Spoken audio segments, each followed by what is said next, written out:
You're watching Wayback Machine 1, Classic TV. Please subscribe today. Looking for Lucy, Groucho, Martin and Lewis, classic sci-fi? We have them all here on Classic TV. Wayback Machine 1. Subscribe today. Classic TV. Wayback Machine 1. Public Defender.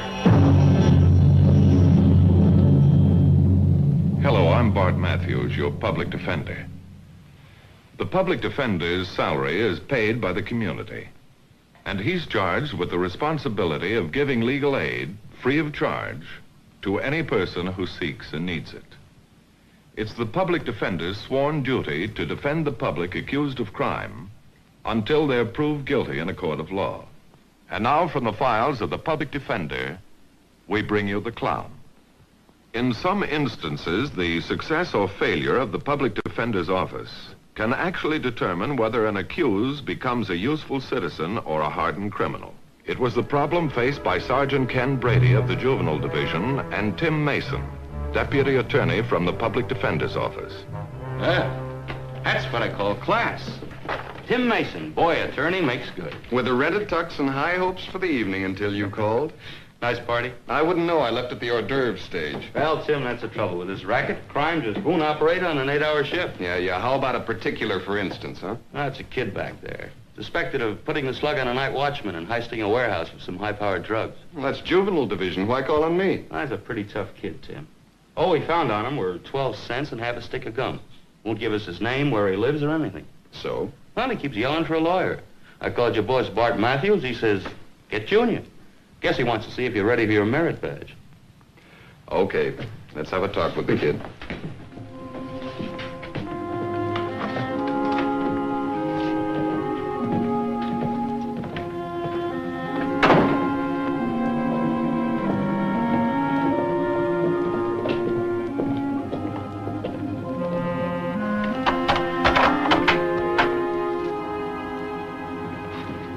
Son, this is Mr. Mason from the Public Defender's Office. Public defender. Big deal. Pleasure's all yours.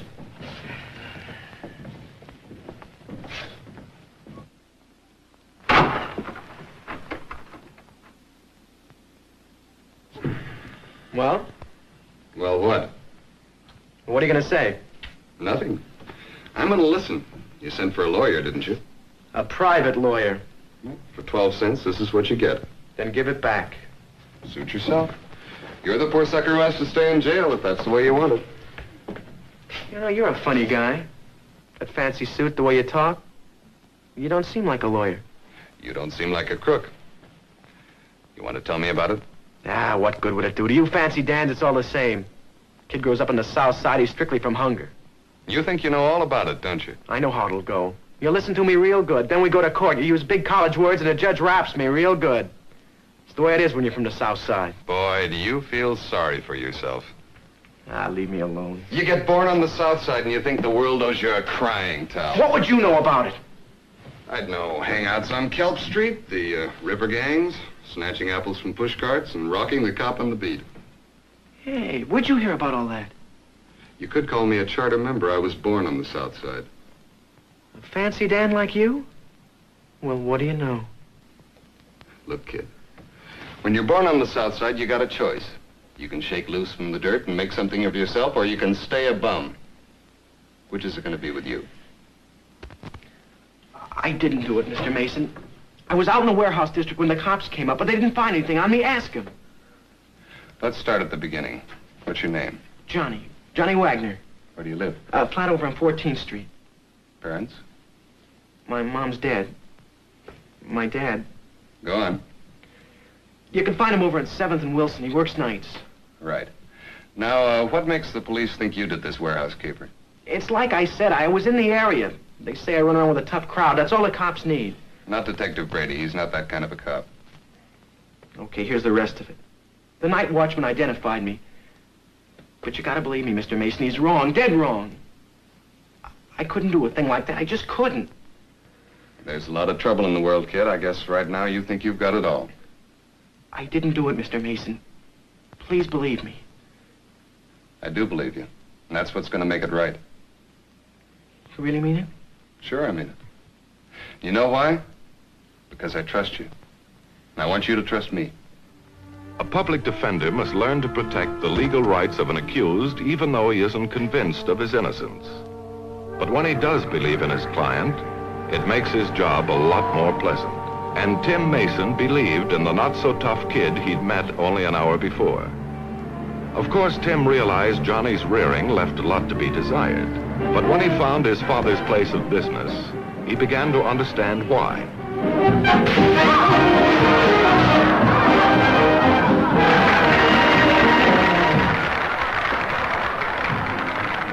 This must be the place.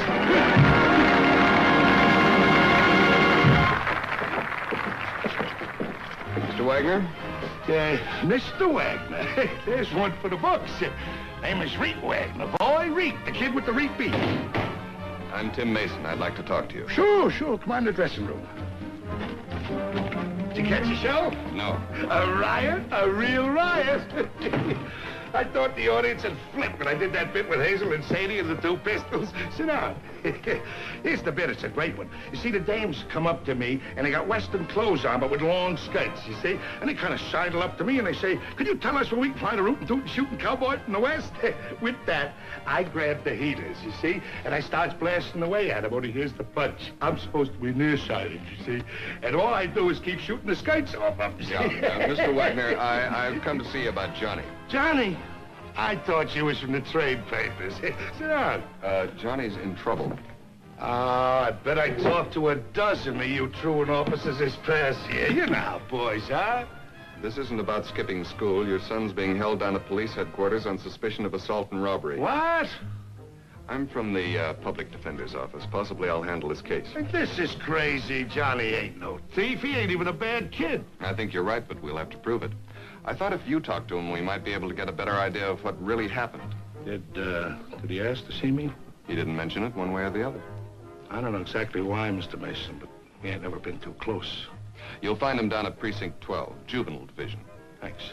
Hey, Mr. Mason, I don't have no dough for a lawyer. That's when the public defender's office comes into the case. Hey, what about Johnny? Think you can get the kid a break? I don't know, Mr. Wagner. One thing's for sure. He's got one coming to him.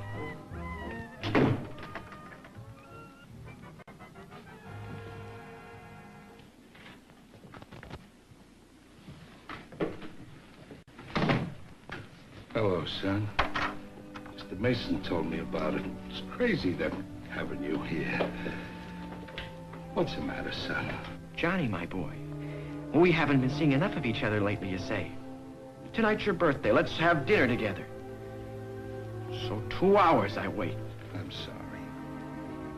Don't think for a minute I forgot it was your birthday. It's a fountain pen. Guess you'll have to wait a while to use it. How long? Pop, I've never been in jail before. I'm scared, real scared. Sure you're scared. Any guy's scared of the unknown. But everything's gonna be all right.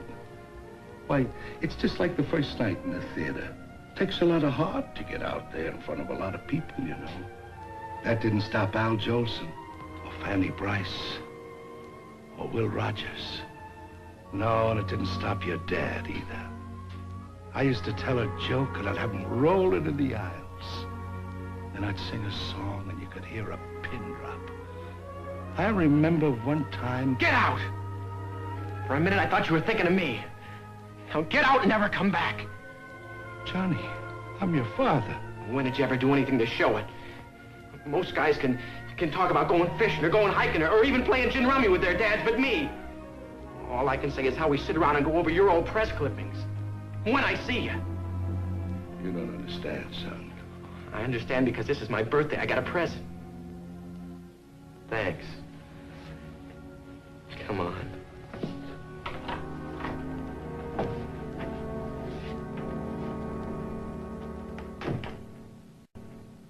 I've been checking around some. Checked with all his friends on the south side. Seems I can take my choice of alibis. Each one of them says that Johnny was with him at the time of the robbery. Okay, so the guys down there like him. What else? I'm afraid that's about all for now. I didn't want to overstep my authority. After all, I haven't been officially assigned to the case. Do you want to be assigned to the case? Yes, sir. Well, I think I can arrange it with the juvenile court. The charge is serious enough to bring us into it. Well, thanks, Mr. Matthews. Would you have this sent down to Johnny? Sure. Uncle Ned's favorite fishing fly. Oh, Johnny and I had a little difference of opinion this morning. I want him to see what an expert says. Well, thanks again.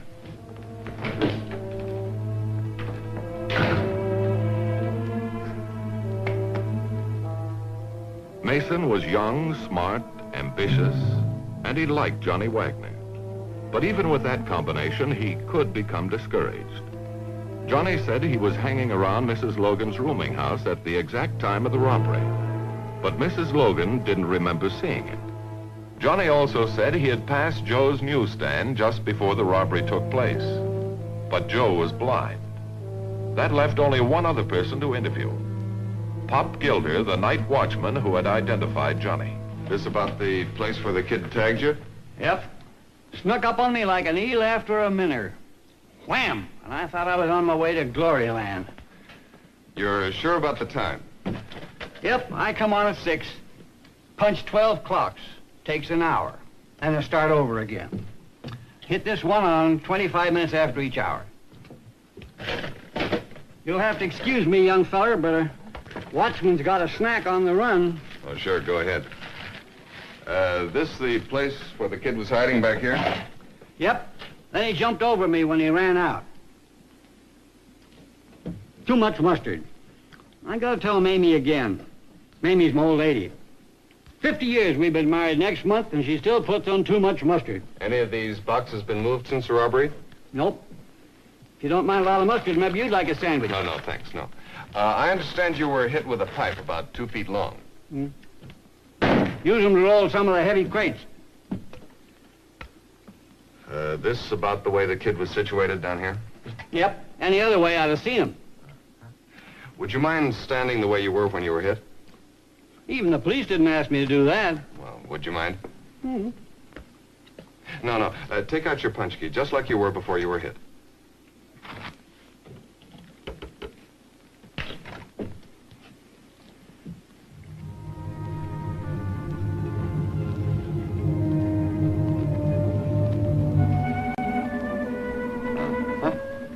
Okay, you can go back to your sandwich now. What was the idea in that? You identified Johnny Wagner as the kid who hit you. How sure are you? Well, it was dark, of course. But I seen him when he was running out. Same-sized kid. Wearing the same outfit that Johnny was when the cops picked him up. Look, Mr. Gilder, whoever hit you had to do so by holding the pipe in their right hand. Now, Johnny Wagner has a broken right arm. With a broken arm, you don't go around wielding a 6-pound piece of pipe. You know, mister, I'd like to think you were right. I like kids. The right kind of kids, that is. Down here, we don't get many of the right kind of kids. Maybe Johnny's one of the exceptions. Maybe. But that broken arm don't prove nothing. Could be a fake cast he could take off while he was pulling the jaw. How do you figure it? 'Cause I know these South Side kids. They're born in a jungle where they learn to shift for themselves or get their brains beat out. And, like anything born in a jungle, they get cagey. Why, some of these kids can't think of any better gag than that broken arm routine while they're picking your pocket. Yeah. Well, thanks for your help. You're good company. You got a rush? Yeah. I gotta find out just how right you are about these kids who live in your jungle.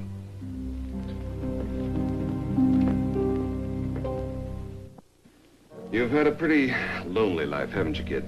I'm not complaining. Psychologists say that sometimes when we're lonely and blue for a long time, we get defiant, decide to lick the world. Sometimes that can lead to trouble with the police. So I'm supposed to say because I was lonely and blue, I pulled that heist and got in trouble with the cops. Well, there are all kinds of trouble. Take your broken arm. A lot of people would rather land in jail than have a broken arm. I didn't mind breaking this arm. There was this guy, see, a real big guy. Said my dad was a 4th-rate hunk of ham in a cheap burley circuit. I jumped him. He broke my arm, all right, but you ought to see what I did to him. Did you tell this to your dad? No, I didn't pay any attention. He was too busy explaining to me how right I was calling that guy a liar. Where'd you have the arm set? General Hospital, where else? Bad break. Sure. You, go for your preliminary hearing tomorrow. I'm not afraid. Not with you handling the case. Thanks. Oh, I was about to take these books with me.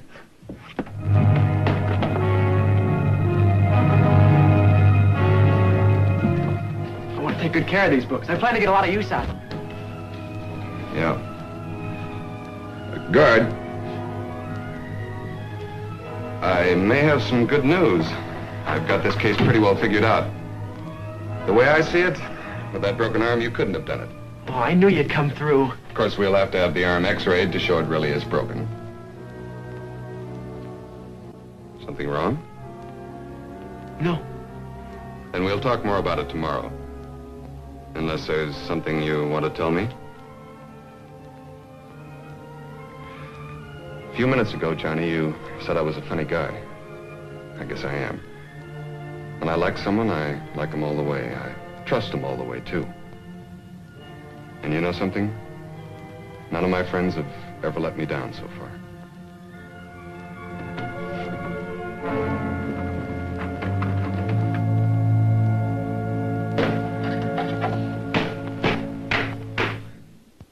Your son doesn't have a broken arm, Mr. Wagner. Did you know that? He does. The cast. It's a fake. And would you like me to tell you what I think happened? Johnny wanted you to know that he was alive, that he existed, that there was something in your world besides cheap dressing rooms and rancid grease paint. He lied to you about that arm so that you'd see what he'd do for you. But you couldn't be interested in anything except that some punk called you a fourth-rater. Then you stood Johnny up on his birthday. That cut a little too deep. He stashed the cast, pulled the robbery, and put the cast back on again. What do you intend to do? Proves out that I'm right.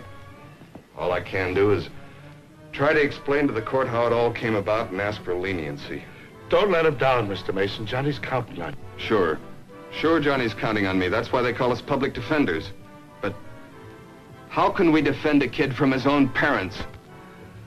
No, I guess you wouldn't understand. It's hard for anybody to understand. You see, I know I'm a ham. Second-rate has-been. Other men, they leave money, they leave fame, they leave a respect to the community. Well, I never had those things for Johnny. Only these. Press clippings. A little yellowed with age, but something to show my son that his dad was somebody, too. All the time I was leaving him alone and miserable, I was trying to make a comeback, trying to become what I once was. For Johnny, I was trying.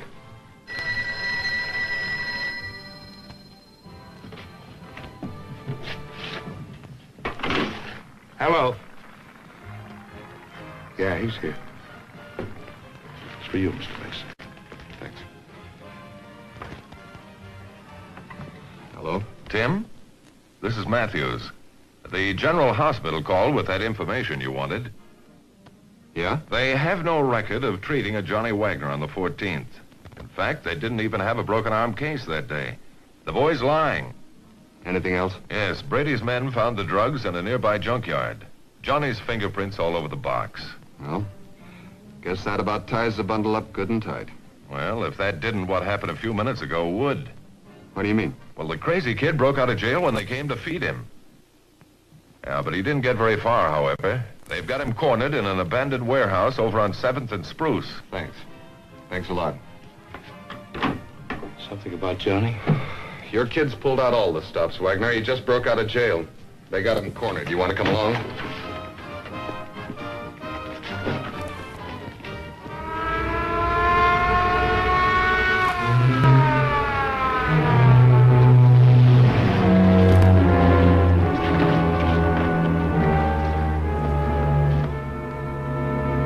What do you think your little Boy Scout now? What's happened? He's in that deserted warehouse across the street. Says he'll plug the first man that walks in. Does he have a gun? He could have. He went through the police arsenal on his way out. Now what? I mean, who's this? Johnny's father. What are you going to do? That's up to your son, Mr. Wagner. Johnny wouldn't shoot anybody. Maybe. I know a couple of dead cops probably said the same thing. What about tear gas? No. Give the kid another chance, will you, officer? All right, I'll try once more. Johnny Wagner. This is Sergeant Brady, Johnny. Come on out, son. We don't want to have to hurt you. I told you. Come on in here and you'll get your lousy head blown off. Well, there's your answer. We'll have to go in after. Oh, wait a minute, Ken. Let me have a try at it. Look, suppose you stick to fighting with your law books. This is my chore. But he's just a kid. How old's a kid got to be to pull a trigger? 10 minutes. Just give me 10 minutes. Please. You got 5. Go on, I'll cover you.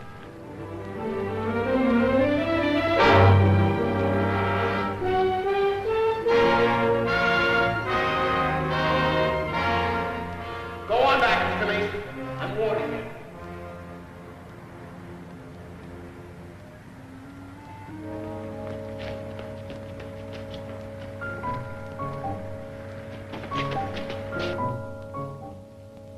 Johnny. Get out of here, Mr. Mason. But, I'm your attorney, remember? Not anymore, you're not. That's why I broke out. If you wanted some other member of the staff, all you had to do was ask for him. It's not what I mean. I got thinking about what you said. About nobody you trusted ever letting you down. Johnny, you crazy kid. Why'd you steal that stuff? I don't know. I just don't know. I think I know now. What are you doing here? You just had enough, didn't you, Johnny? Look, Mr. Wagner, from the way your kid talked in jail, I don't think he'd make you an exception to the business end of that gun. You were sick of the way you had to live. You were sick of me. I'm warning you. You better get out of here. I want you to come out with me, son. I don't want you to get hurt. You see, we need each other. I'm nothing, Johnny. I guess I never have been nothing. Give me a chance. Give me a chance to make up for all those years, huh?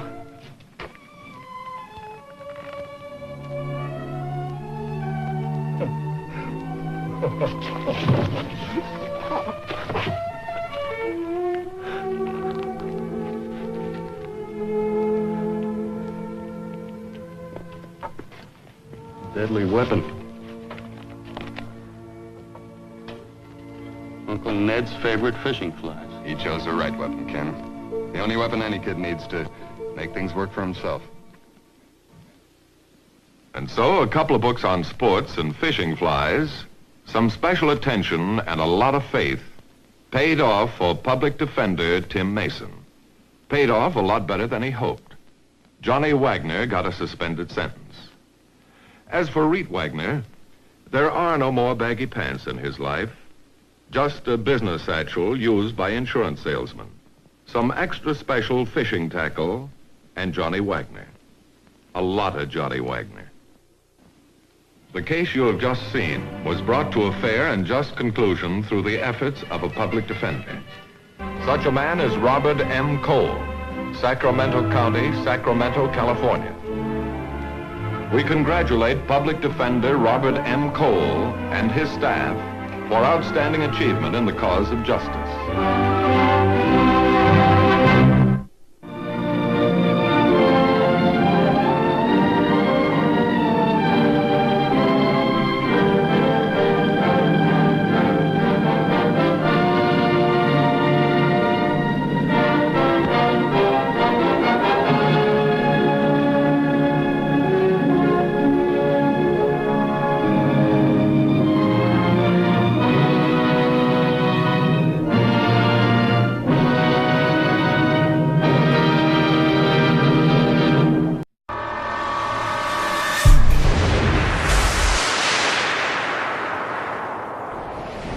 Wayback Machine 1. Hi, you're watching Classic TV on Wayback Machine 1. Subscribe now. Thanks.